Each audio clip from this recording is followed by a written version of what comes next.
In this video, I'm going to make an air cleaner using this motor and this 20 by 20 inch furnace filter. A few years ago, I experimented with how to mount this motor from an oscillating fan onto a piece of wood without actually modifying it. So I took the shaft that it normally oscillates on and I cut a thread into here so I can put a nut on it. And that pulls it onto a piece of wood that fits onto the motor's housing. This blade is quite a ways from the motor, so I want to bring this back here. The shaft is only press fit into the rotor, which means I should be able to just pound it through to make this end shorter.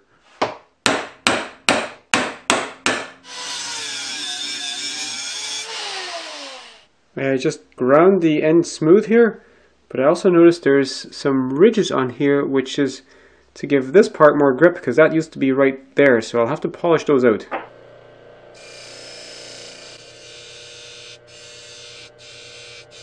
Well, those ridges are still visible, but it feels really smooth to the touch.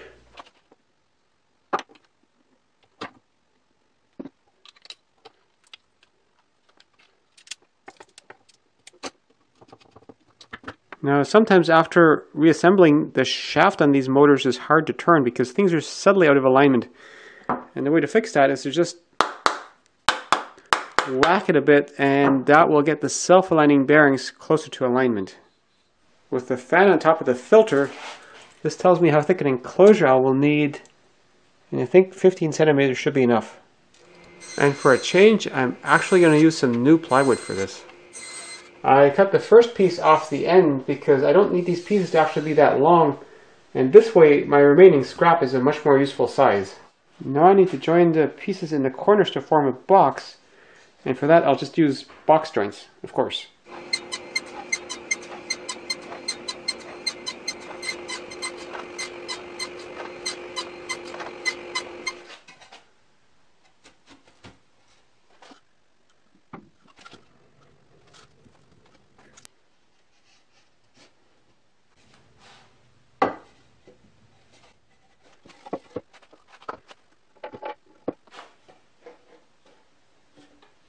I was aiming for a very snug fit with the filter, but what I ended up with is an interference fit.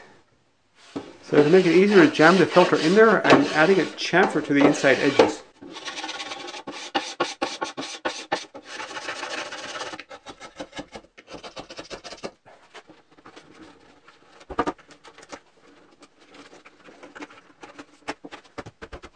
These pieces of wood will limit how far the filter can be pushed into the frame. The sides of this box had a tendency to bow inwards a little bit, so to make them bow outwards while the glue dried, I jammed these pieces in there, but that has another problem because that actually forced my box a little bit out of square.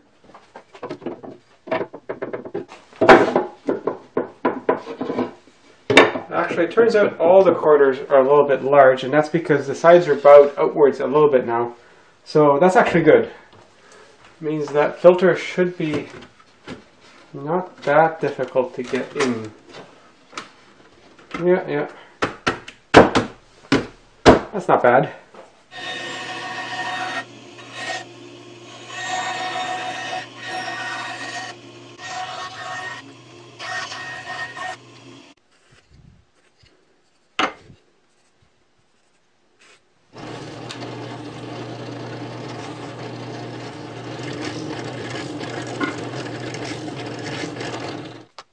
I'm having to extend my motor mount piece because it's not quite long enough to reach across the box.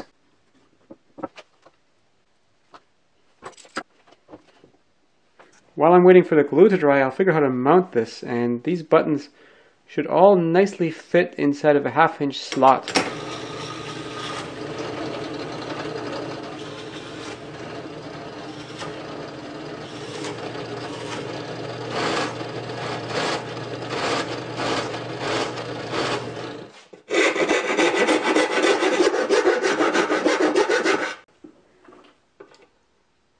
These two wooden blocks allow me to mount the buttons flush with the outside of the case.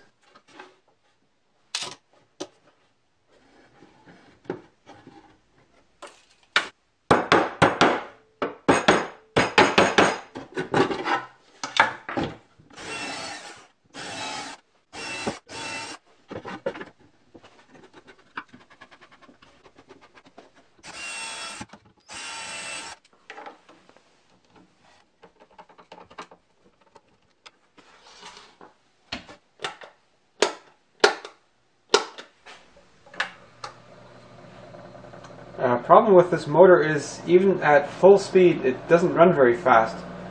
But if I put a half a microfarad capacitor in parallel with this run capacitor, that speeds it up a fair bit. And that tells me that this capacitor isn't as good as it used to be. So I cut the old capacitor off and put this one on here, which is actually a 3 microfarad instead of 2 microfarad. But it's close enough and it runs much better now. So I'll just solder those connections and leave that one on there.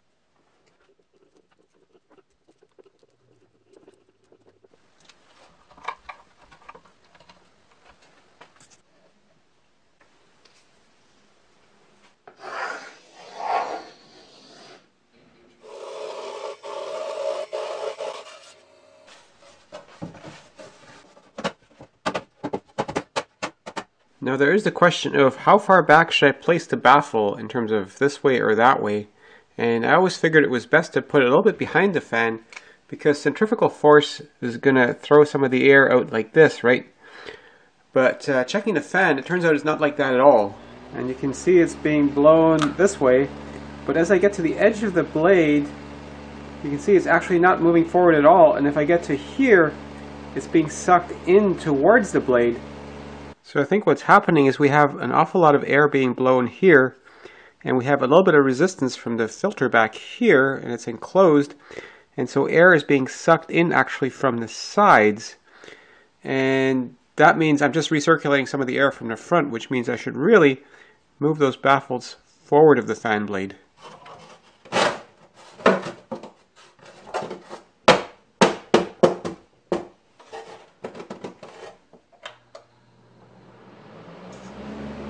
I am still getting some air sucked in right next to the fan blade, but at least I'm not getting any sucked in from the side. Of course, what you can also do is just buy a box fan and strap a furnace filter to the back of it, and that works just fine. But with a box fan, you never have this baffle around the blade like this, and that means if there's any resistance from the furnace filter, a lot of the air that's being blown out here actually comes from the front and loops around. So I think this is a much more elegant solution. I glued a ledge into the box to have something to screw the front panel onto.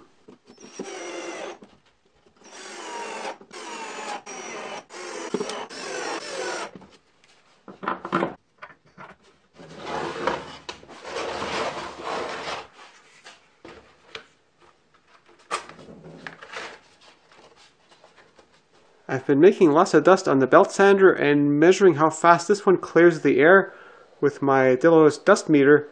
And it works about as well as the one I've got up here, so between the two of them, I should be able to clear the air twice as fast.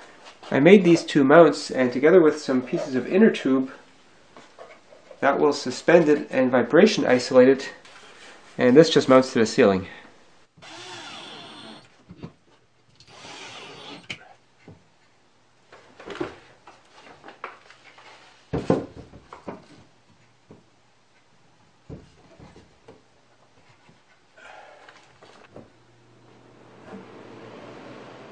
And this here is the designated chaos area of my shop, which is why I almost never show this part in a video.